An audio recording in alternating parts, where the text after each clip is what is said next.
Okay, Peter Zeihan coming to you from Arches. We're continuing the Revolution in Military Affairs series, and today we're going to talk about artillery.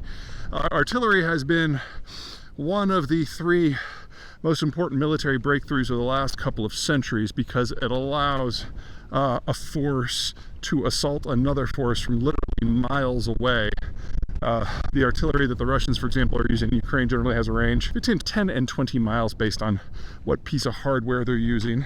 But you throw drones into the mix where a single first-person piloted drone costs less than an artillery shell, and you change the math. So I am no artillery expert here, and the technology has changed very quickly. So the purpose of today's video is basically just to talk out loud through what we've seen and where it might lead. Countries that rely on artillery really do rely on it. The joke in the Russian military is that Russia is an artillery force that just happens to have some tanks. Hold on. Okay, where were we? Right, Russia. So, in the Napoleonic Wars, France, which had the most technologically advanced military at the moment, invaded Russia, made it all the way to Moscow, and the Russians kind of got their asses handed to them. And if it wasn't for some very stubborn defense and partisan attacks, and especially a very, very rough winter, Moscow probably would have fallen. And the Russian lesson from that was that they needed to do an upgrade to their military. However, this is a country that was basically entirely serfs. There were no technical skills among the population. They didn't have much of a intelligentsia from a technical point of view, and so they settled on artillery because aside from the guy who was like pointing and aiming, everything else was just kind of like lugging shit around, and that Russian serfs could do, and that the Russian crown would trust them with, because artillery is really not the best weaponry for, say, taking on Red Square.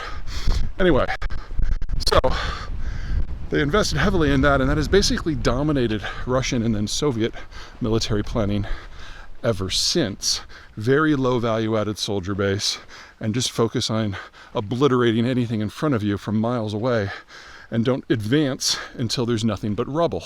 So the problem the Russians are facing now is that it's not that the artillery is irrelevant, it's just it's incredibly vulnerable, and they basically have to do something that's called shoot and scoot, because between acoustic detection and radar, they really can only get one shot off before counter battery fire starts.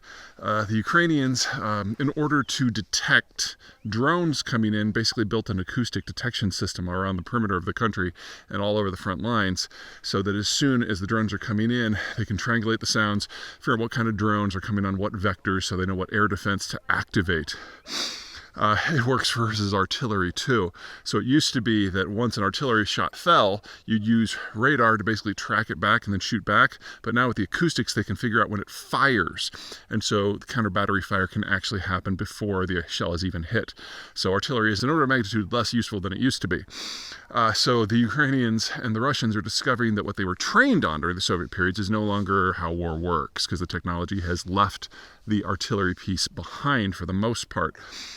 This won't necessarily be true everywhere when you consider things like the Paladin system, for example, that the U.S. has. Not only is it self-mobile, but it can fire multiple shots at different angles and then hit the same target at the same time. It's kind of cool.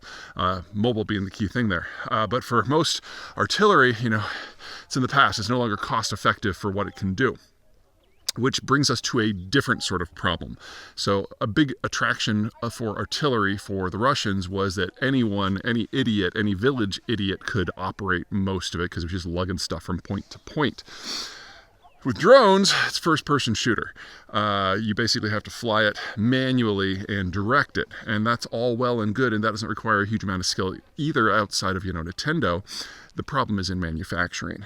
You can produce artillery shells and artillery back in your industrial plant and then send them to the front line, and you need a limited source because you only make a few of the tubes and then you make a lot of ammo. Well, with drones, the Russians and the Ukrainians are both using thousands of these things a day, so it's a very different workforce that is much more technically skilled. That means it'd be in a larger number.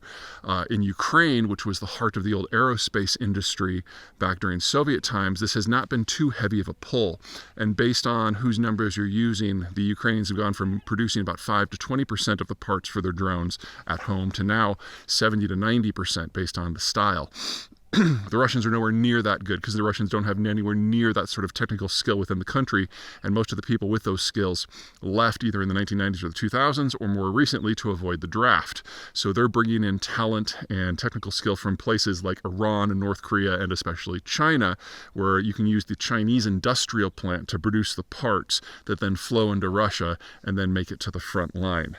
Anyway, bottom line of all of this is very much a work in progress. We're only 3 years into the war. We have a secondary power, Russia, fighting a tertiary power, Ukraine, and the rules are changing every week, every month. So to think that we have a firm idea of how this is going to play out is silly, but to think that the weapon systems that we're used to seeing on the battlefield are the weapons of the future is also silly.